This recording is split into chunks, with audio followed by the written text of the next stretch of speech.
Assalamualaikum warahmatullahi wabarakatuh. Saya Raihan 3G, NIM D2419036 dari kelas Praktikum MIPA Sparela 2. Kali ini saya akan sedikit menjelaskan tentang Paspalum notatum. Paspalum notatum Fruge adalah tanaman tahunan yang berakar dalam. Biasanya dikenal dengan nama rumput bahia. Diklasifikasikan dalam filum Magnoliophyta, subfilum Angiospermae, kelas Monocotyledoneae, ordo Poales, famili Poaceae, subfamili Panicoidae, tribus Paniceae, genus Paspalum, dan jenis Paspalum notatum.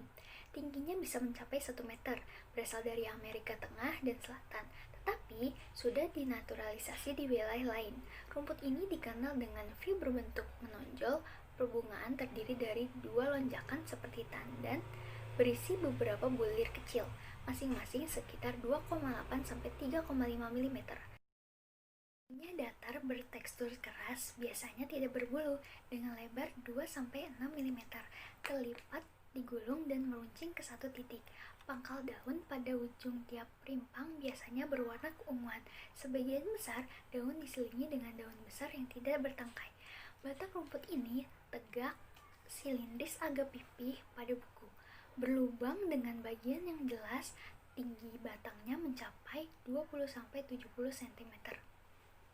Sistem akar rumput ini biasanya mencapai kedalaman 2 meter.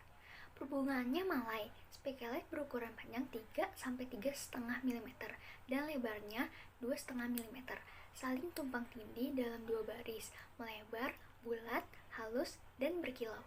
Di dalam setiap spikelet ada bunga kecil seperti bulu dan benang sari hitam, terlihat menggantung di ujung bunga. Bunga tersusun dalam campuran bunga yang bermacam-macam jenisnya. Menurut Tritrosupomo tahun 1994, biasanya bagiannya berupa kuncup kecil atau kumpulan-kumpulan bunga yang terdiri dari satu atau beberapa kuntup. Rumputan ini digunakan sebagai hijauan permanen untuk padang rumput yang digembalkan secara sensitif. Nilai gizinya tetap tinggi saat matang, namun relatif tidak enak dan tidak terlalu produktif. Lebih direkomendasikan untuk sapi pedaging daripada untuk sapi perah. Digunakan juga sebagai penahan kekeringan yang stabil, mengendalikan erosi, pengawetan tanah, pengikat tanah terutama di daerah lalu lintas dan teduh.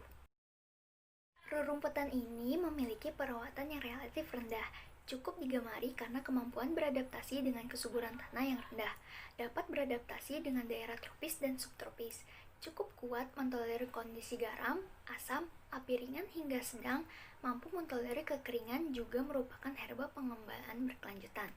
Dapat bertahan lebih dari 30 hari dalam genangan. Suhu yang optimal dengan rumput ini berkisar 25-35 derajat Celcius. Rumput ini juga cukup toleran terhadap cahaya redup.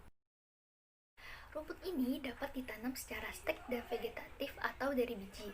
Pembungaannya di awal hingga pertengahan musim panas. Tegakan yang dikembangkan dari tingkat tanam rendah mungkin memerlukan 1-3 tahun untuk mencapai penutup yang baik. Pertumbuhan gulma paling baik dikendalikan dengan pemotongan setiap 3-4 minggu. Sekian dari saya, mohon maaf bila ada kesalahan. Wassalamualaikum warahmatullahi wabarakatuh.